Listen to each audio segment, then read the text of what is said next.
So I've lived in Florida all my life. My family actually goes back to the 1880s. Our family has faced countless hurricanes, but never one like this. I mean, we expected a storm. We expected the winds. I had water up into my trailer almost a foot. Nobody expected that 2 miles away.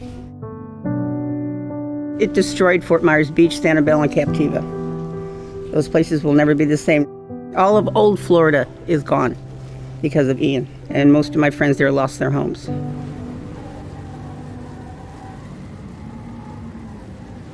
So the buildup for every hurricane is about the same. Every morning you look at the National Hurricane Center to say, where's it going?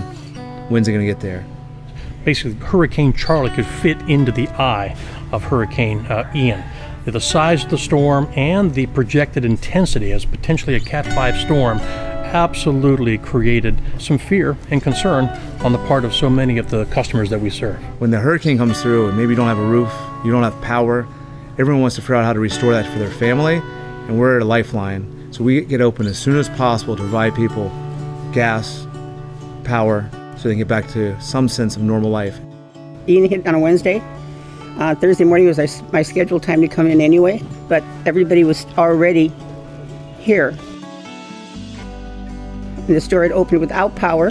And I have to say, I was truly humbled when I came in less than 24 hours after Hurricane Ian passed to see our associates there ready to help customers despite having damage to their homes, despite some actually having standing water in their homes.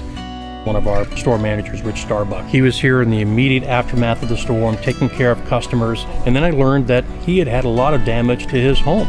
I had 6 palm trees, 5 of them went down. 1 hit the house, a total of 4 windows broke. It was amazing to see the glass from the windows that broke.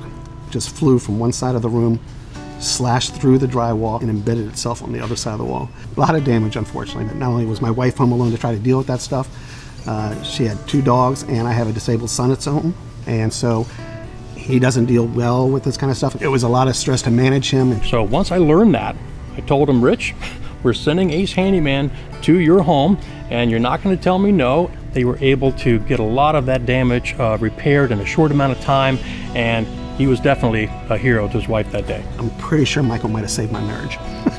One of our core values is care for your neighbor.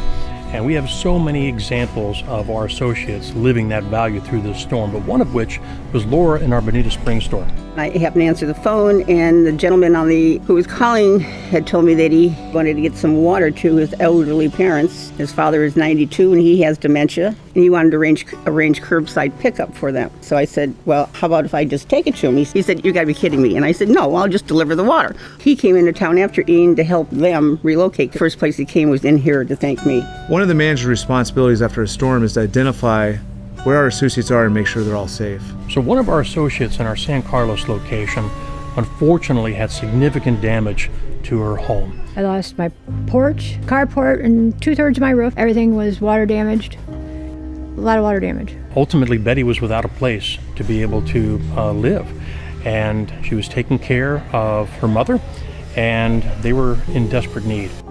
Sunshine was amazing. As soon as they found out I was displaced, they called me and they got me a place to stay. Again, when we say we treat our people like family, my father offered up his guest house as a place for Betty to be able to stay while she and her family found permanent housing. I believe the family was even out of town, came into town just to open it up and let me in. And I would come home from work and they had put food in the refrigerator for me. I got an email from his mom one time to make sure that my grandson had toys to play with. It made me feel like I was one of his kids. They gave me a bonus for working, even though it's my job. Sunshine's just awesome. And then right about the time that Betty was leaving, we had another associate who had significant flood damage to the place he was renting and no longer had a place to stay. And so we moved him in and he's staying there now. I was speechless, just had no words to express my gratitude. We live our core values. We treat our people like family. Again, Michael and Sunshine provided some funding and money to help with repairs. They were up here with food for the team, some charity stuff where people who were displaced or didn't have stuff or lost it. Pillows, clothes, toiletries, you name it, they were up here. They treat us like we're family. Being part of a committed family means not only taking care of those that we serve, but also being there for each other in our greatest time of need. And that is exactly what our team did in the aftermath of Hurricane Ian. has restored my faith in humanity a lot.